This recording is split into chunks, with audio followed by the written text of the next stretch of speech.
Motivation is bullshit. Want to know why? Watch this. Our first caller is Matt from New Jersey. Matt, what's happening, man? How can we help you?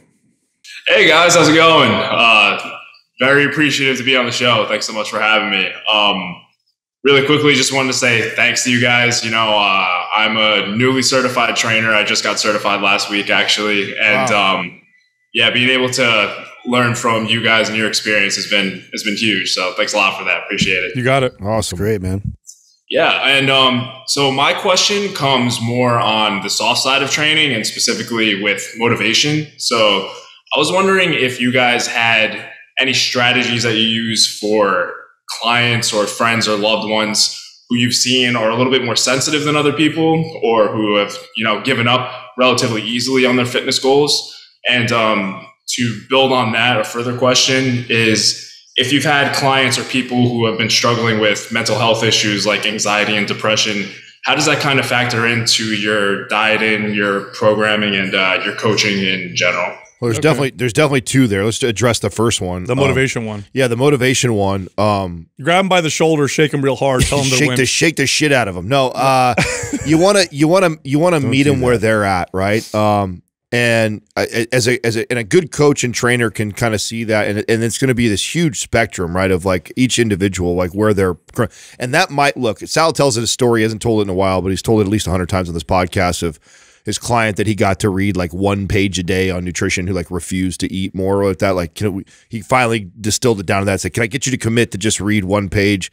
So what that might look like for somebody is like a walk, you know, every day for 10 minutes. I mean, that sounds so little, and of course, if someone needs to lose 50 or 100 pounds, it seems like, oh my God, it's gonna take forever to get there. Walking only 10 minutes a day every day. But what you're doing is you're building small wins and momentum for them. One of the mistakes that coaches and trainers make is they think for them, oh, this is very minimal. Like 2 days a week of training, that's not a lot. Like, you know, I'm going to start. But if that person's done nothing their whole life and they hate training, and 2 days for an hour of weightlifting may be a lot for them.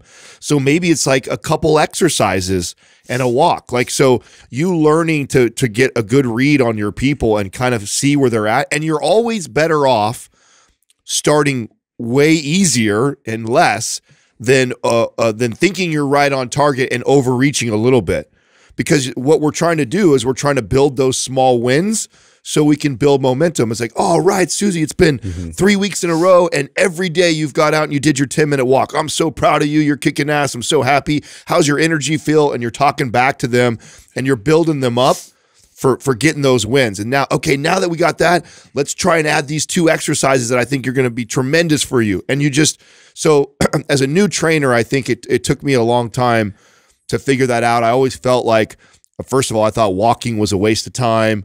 I thought if they weren't really getting a sweat or a burn on, or I just thought I wasn't doing anything. But the reality is not everybody is at the level that you are of wanting to get in shape, and you got to meet them where they're at. So that's the first one. What was the second question? About anxiety and depression. Oh, okay. You know, I want to kind of, before we get into that part, don't fall into the trap. This is almost, I'd say 90-something% of coaches and trainers fall into this trap for at least the first year, but usually the first 5 years of the career, where they really try to become hype and motivation coaches.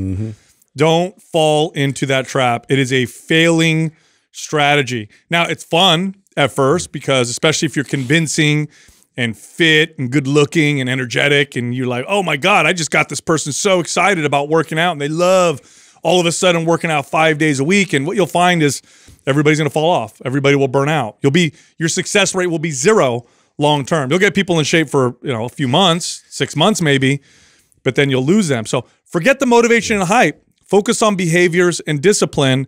Adam said it perfectly. Meet them where they're at. You got to understand that they are not you. If they were, they'd be a personal trainer. Yeah, and you're teaching them that they need you to be able to drum that up for them. And so it's just something that they're going to subconsciously need that in order to even do anything on their own. And so what you want to do is find those few things that they actually will do. And you know that by, asking a bunch of questions. I mean, the whole part of the beginning of your training journey here is to learn how to ask the right questions and ask them continuously. So you keep getting that data and that feedback So you get a good read on these people. And it takes a while to develop, that sense with each new person that comes in, like what their buttons are, what you can push, what you can pull back from. But all of that comes from a lot of questions. Ask a lot of questions. Yeah. Now, as far as anxiety and depression are concerned, now depending on the severity of the issue, I would always suggest that you work with their mental health professional that they're already working with. And it's literally as easy as, hey, would you mind if I contacted your doctor or your therapist just to let them know that we're working out together and to get any feedback, or maybe they have some insight on things that I should and shouldn't do with you. And usually what it looks like is the therapist says, oh, that's great that they're working out. I'll let you know if there's anything that, you need to stop doing, type of deal. Okay. Now for you, what you need to do is not make it worse. Okay. So don't do anything that makes it worse. All right. What does that mean? Well, it depends on the person. Sometimes people get more anxiety if you push them too hard. They don't, or if you put them in the part of the gym that's busy. I had a client once that was very anxious. She was very anxious about working out, or just general. She had general anxiety, and putting her in the weight room made her anxiety worse. Now, I could have, like an early trainer, could have been like, "No, we're going to do this. You got to be tough. You're with me," and blah blah. But what I did as an older, wiser trainer is I took a pair of dumbbells. We went inside the quiet group X room, turned the lights off, and did exercises in there. So literally, lights off. It's just me and you. We're going to go in this quiet room, and is this okay? How do you feel working out in here? And she said, I think I can do this. Now, over time, here's what happens, Matt. Over time, she built up more confidence. She became less anxious. What do you think happened after about a year of training in the Group X room? She moved out of that room. Eventually, we moved into the weight room. So you have to trust the process, meet them where they're at. They're the ones that are going to dictate the pace, not you. They dictate the pace. Your job is to guide them and to work with them and to be empathetic with that individual and to know that anything is better than nothing. Don't use your judgment of what you believe to be great for fitness enthusiasts and for yourself. Don't use that on this person. Like Adam said, 10-minute walk for you, waste of time. For somebody who doesn't do anything, or this is a struggle for them, that's a really big deal. Could be life-changing. Could be absolutely. And it is. And I tell you what, I've never had this happen to me. I've never had somebody who I met them where they're at, took my time. I've never had somebody not automatically progress. It works. Now, some people it takes months. I had a client once, took 3 years before they took the next step, but then everything started to move much faster. But we achieved the golden success of lifelong relationship with fitness. That's your job as a coach or trainer. How can I get this person to develop a lifelong, the context, the timeline is life. The timeline is not 30 days, 60 days, 90 days. It's forever. So remember that. And it makes everything much more understandable when you're looking at the context of, well, I'm training 45-year-old Mrs. Johnson, and my goal is to get her to do this for the rest of her life. So if we don't lose 20 pounds this year, that's okay. My goal is to make sure that we're progressing with her relationship with exercise. She'll dictate the pace, and eventually they do progress. So trust that. Mm-hmm. Yeah, no, that all definitely makes a lot of sense. That's something that I think I've struggled with, just with people who have asked me for advice, before in my life, even not in like a training context, just being a little over enthusiastic and trying to put them through things where I'm like, oh, this is great for me, but maybe it's just, kind of a little bit too much for them to start with, not really building a good habit. Think about it this way, Matt. Think about something in your life that you struggle with, something that's really challenging for you. Maybe you're embarrassed about, maybe you feel shameful about. Now imagine going to a professional and feeling judged or feeling like the little change that you made wasn't enough. You're not going to go back to them. Okay, so when this person comes to you and says something like, hey, yesterday I only ate 1 scoop of ice cream instead of 2, like that's a big deal to them. Don't judge them. Encourage them. Now, this doesn't mean you lie to them. You also got to be honest. So if the client comes to you and says, hey, why am I not losing weight? Well, the way that we're moving and the things that the changes that we've made are not really enough. Yeah, seven scoops of ice cream, still a lot of calories. Yeah, it's not enough to cause the weight loss. However, we are moving in the right direction. I don't want you to judge the way you're progressing right now. I think you're moving in the right direction. Let's just stay on course. Like that's how I would answer. I don't lie and say, oh no, you're crushing or whatever. I'd say, look, yeah, you're not losing weight right now, and here's why, but that's okay. If you want to move a little faster, we totally can. I'm here to support you. Keep in mind, too, the advice I was talking about with the small wins helps with somebody with depression, too. People that tend to have depression, too, feel like they lose everywhere. They're getting beat up. They can never win. Everybody's against them. So finding ways to help them find those small wins, and you don't tell them it's a small win for you, but you present it like it's a big deal, and you celebrate those wins. That will help somebody who battles with depression too, is, you know, lowering the bar, setting some goals you know that they can achieve, and then celebrating those wins and then building on that. Yeah, confidence doesn't come from always succeeding. Confidence comes from encountering challenges and overcoming them. That's how you become confident. So these little challenges that they can step over and get these wins, like Adam's saying, that's how you build confidence. And what you'll find is that the client will take on bigger challenges as their confidence builds. And then they'll start to show the strength that you know that they have inside of them. But you can't force that. If you try to force it, they're out. They're gone.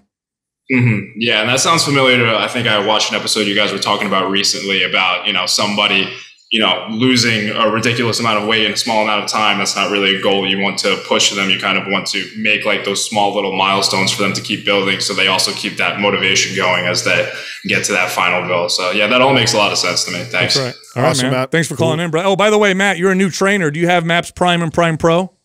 I do not. Oh my God. Well, you're new, so Adam's not going to get super mad. I'm going to send those to you. I'm going to send those to you right now because those are really valuable for trainers and coaches.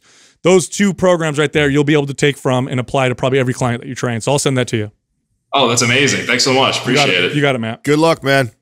I appreciate it, guys. Take it easy. How long, when you guys became trainers, how long were you guys the motivation inspiration trainers? Oh, a long time. Yeah, it was like 3 years, 4 kind years. of embarrassing to longer think than about. that. Longer than that for me. Took me a long time to figure this. I mean, the first 5 years, definitely, I used to scoff at anybody who told me they walked for exercise. So that was, I mean, you know, funny, the stuff that I would laugh at or that I wouldn't consider exercise is normally, or you know, moving towards a goal is the places I start now. I know, right? You know, oh, let's just try and hit a half a gallon of water today. Let's try and, you know, add a 10-minute walk every single day. Like all those things that I didn't take seriously as a trainer. But I mean, it's so true though. Like you forget like your mindset around exercise and fitness, and you think because you're scaling that back that you're meeting this person at an easier place. You don't realize where they're at. You know? No, yeah, it's easy for me to just stop eating that. You know, it's no big deal. Right? Yeah, so just do it. Yes, just do that. Yeah, like, that was like what I thought forever. I know. Yeah, it took a while to really realize. You know, it's just everybody has a different journey, and they're all coming from different perspectives, and so you know, being able to mirror that person, find out like more about what really makes them tick is everything. Well, Sal hinted to something too that can be really deceiving too, is that like, you know, sometimes you think you're doing the right thing because you got them to do it for a couple months, right? Like I was great at that, right? So was I. Yeah.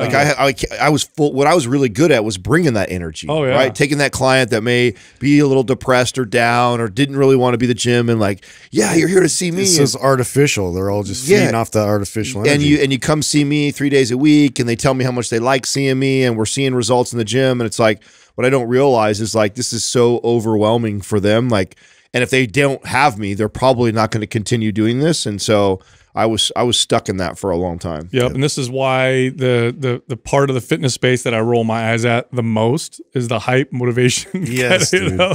And that's the majority, you know, that's still out there. You just got to do it. You just got to work hard. Just put your head down and grind. That's the way that they're all speaking to speaks. Yeah. Exactly. You know what I'm saying? That works for me. You know what I'm saying? Yeah. That's, I mean, I like that stuff to get hyped up and shit like that, but that's me.